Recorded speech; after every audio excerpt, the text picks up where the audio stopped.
আপনি তার বিদ্যুৎ ক্রয় করেন আর না করেন, শেখ হাসিনা বাংলাদেশের ক্ষমতায় টিকে থাকবে, এই টিকে থাকার ফিটা আদানির মাধ্যমে মোদিকে পাঠানো হতো। মেগা প্রজেক্টের নামে মেগা ডাকাতি হয়েছে এবং এগুলোর মধ্য দিয়ে দিন শেষে আমাদের যে প্রয়োজনীয় যে মেগা প্রজেক্টগুলো ছিল সেগুলোকেও দীর্ঘমেয়াদে বাংলাদেশের মানুষের উপরে, দেশের উপরে একটা বোঝা হিসেবে অবতারণ করা হয়েছে।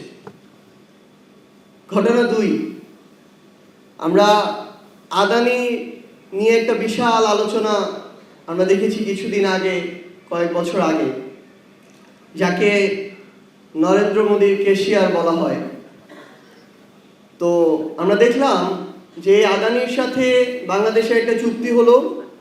ভারতের বিখ্যাত সাংবাদিক পরাঞ্জয় গুহ ঠাকুরতা তিনি তার একটা লেখায় বলছেন যে এই যে চুক্তিটা হলো বাংলাদেশের সাথে আদানির, এটা যতটা না বাংলাদেশের জন্য অতি জরুরি, তার চেয়ে বেশি হচ্ছে মোদিকে খুশি করার চুক্তি, এবং তার চেয়ে বেশি হচ্ছে শেখ হাসিনা বাংলাদেশের ক্ষমতায় টিকে থাকবে, এই টিকে থাকার ফিটা আদানির মাধ্যমে মোদিকে পাঠানো হতো, যেটার আরেকটা নাম ছিল ক্যাপাসিটি চার্জ।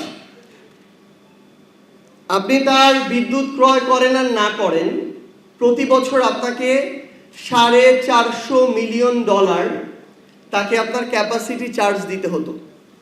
এবং তার চেয়ে বড় দুঃখজনক হলেও সত্য যে এটা যখন নীতি বহির্ভূত হচ্ছিল, তখন শুধুমাত্র ওই চুক্তিটা করার জন্য নীতিটার পর্যন্ত পরিবর্তন করা হয়।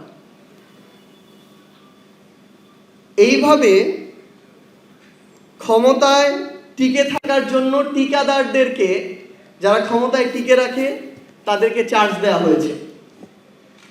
আমরা যদি আরেকটা পরিসংখ্যান দেখি, ভাই একটু আগে বলেছিলেন 2009 সালে আমাদের ঋণের পরিমাণ ছিল 2,76,000 কোটি টাকার মতো, যখন আওয়ামী লীগ ক্ষমতায় আসলো। এবং তাদের পতন হওয়ার সময় 24 অগাস্টে বাংলাদেশের ঋণ প্রায় 18,36,000 কোটি টাকা, যেটা প্রায় 6 থেকে 6.5 গুণ বৃদ্ধি পেয়েছে এই অল্প কয়েক বছরে। এবং আমাদের বর্তমানে এই যে ঋণের বোঝা, আমরা যদি আগামীতে আর কোনো ঋণ নাও নেই, তাও এই বোঝা আমাদের শোধ করতে প্রায় 40 বছর সময় লাগবে।